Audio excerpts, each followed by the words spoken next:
In our family, especially my boys, bread is never complete without peanut butter and strawberry jam.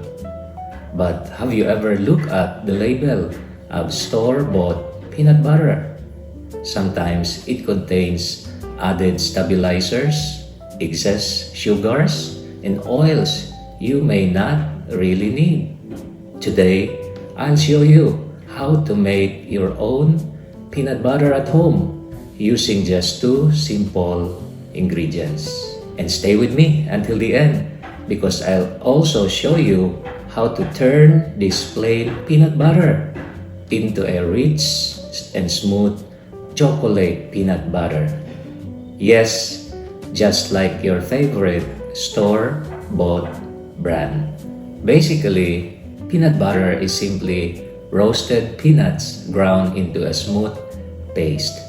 The additional ingredients just enhance flavor, improve texture, and add nutritional value. So what are the ingredients? Let's start with the plain peanut butter. 300 grams roasted peanuts and 2 pinches of iodized salt. These are the two basic ingredients. Sugar, 30 grams, and coconut oil, 25 grams. These two are optional depending on you. Now, let's go to the procedure. Step 1, roasting. Roast the peanuts in an oven or pan until golden brown. Allow it to cool before going to the next step. By the way, I'm using roasted peanuts, so I'll skip this step number 1. Step 2, grinding. Place the roasted peanuts and coconut oil into a blender or food processor. Blend until the peanuts turn into a paste.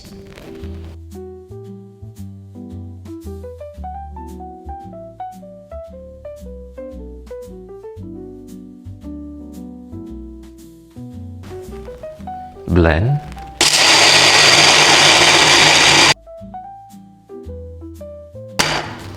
By the way, be patient.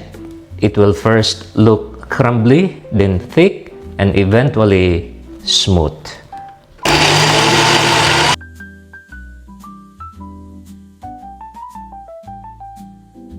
We'll scrape the side.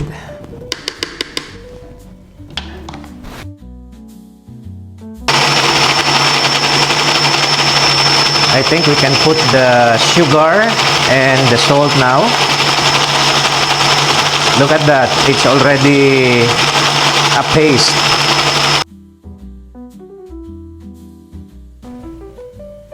Yeah, it's a fine paste already. So we'll put the sugar. By the way, I'm using organic palm sugar. And then the salt. And blend it again until the sugar and the salt are blended with the paste. Now you have your own homemade peanut butter. Look at how smooth the texture is now. Transfer it, or you can transfer it in a clean, airtight container. But for us, let's continue. Let's use this peanut butter to make chocolate peanut butter. For the chocolate peanut butter, you add your melted dark chocolate, 200 grams, to the peanut butter. I pre-melted this dark chocolate. And then sugar, 30 grams. And then cocoa powder, 25 grams. Then blend it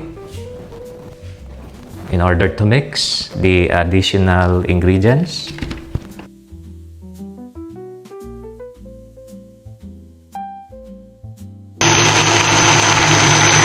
think we have already a smooth, fine chocolate paste. Let's see. So you have your own chocolate peanut butter. We'll transfer it to a clean, airtight container.